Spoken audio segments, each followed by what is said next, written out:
தீபாவளிக்கு வெடியெல்லாம் வாங்கியாச்சா? அப்படி வாங்கிட்டீங்கன்னா நாங்க சொல்ற சேஃப்டி டிப்ஸை ஃபாலோ பண்ணீங்கன்னா தீபாவளியை ஹாப்பியா கொண்டாடலாம். ஃபர்ஸ்ட் என்னன்னா, பட்டாசு வெடிக்கும் போது காட்டன் கிளாத் திக்னஸா வெயிட் பண்ணிக்கோங்க. செகண்ட் ஸ்டெப், வெடி வெடிக்கும் போது பக்கத்துல தண்ணியவும் மணலையும் எடுத்து வச்சுக்கோங்க.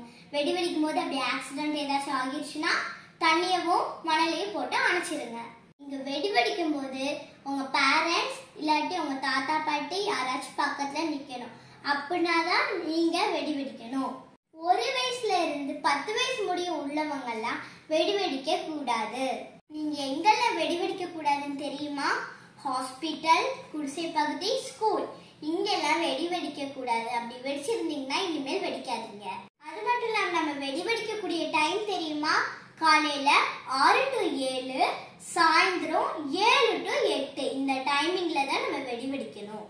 அப்பா அம்மா தெரியாம நீங்களே போய் ஏதாச்சும் ஒரு வெடியை எடுத்து போய் வைக்க கூடாது. அது தப்பு. அப்படி வைக்கவே கூடாது. இப்பதான் புது மாடல்ல நம்மளுக்குலாம் பட்டாசு வருது இல்ல, அந்த பட்டாசுல ஒரு சில நம்ம தெரியாம வச்சிடலாம். அது எப்படி நம்ம செய்யலாம் அப்படின்னு பார்த்தோம்னா, இப்போ நீங்க 3 சைடு இருக்கு. நம்ம என்ன நினைப்போம், இந்த 3 சைடு வைக்கணும்னு நினைப்போம். அது தவறு. இங்க ஃபயர் ஹியர்னு போட்டிருக்க. அப்படின்னா நம்ம இங்க மட்டும்தான் வைக்கணுமே தவிர்த்து இந்த 2 சைடு வைக்கவே கூடாது.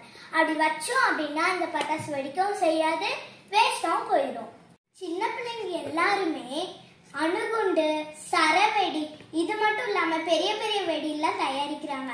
அதெல்லாம் சின்ன பிள்ளைங்க வெடிக்க கூடாது. அதெல்லாம் உங்க பேரண்ட்ஸ் பெரியவங்க தான் வெடிக்கணும்.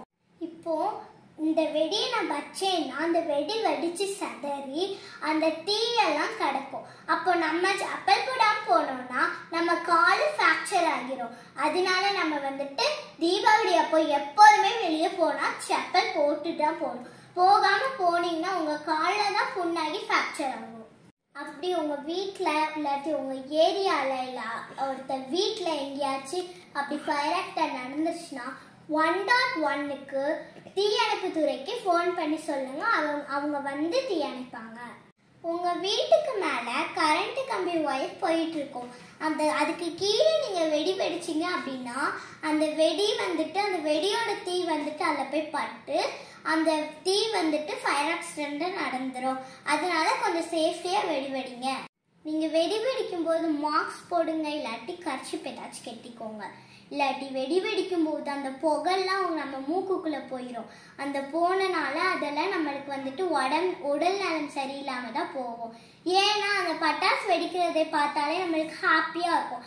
அந்த ஏன் அப்படின்னா அவங்க வந்துட்டு அதுக்குள்ள வந்துட்டு வெடிக்கிறதுக்காக ஒரு மருந்து தான் வச்சிருக்காங்க. வருஷம் வருஷம் நம்ம தீபாவளி கொண்டாடணும்னா இந்த சேஃப்டி டிப்ஸ் எல்லாம் ஃபாலோ பண்ணாதான் நம்மளால ஹாப்பியா கொண்டாட முடியும் தீபாவளிய.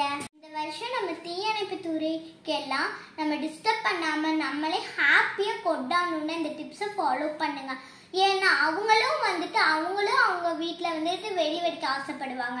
அவங்களும் ஹாப்பியா இருக்கணும். அதனால நம்ம இதை ஃபாலோ பண்ணா நம்மளும் ஹாப்பியா இருக்கலாம், தீயணைப்பு துறையில உள்ளவங்களும் ஹாப்பியா இருக்கலாம்.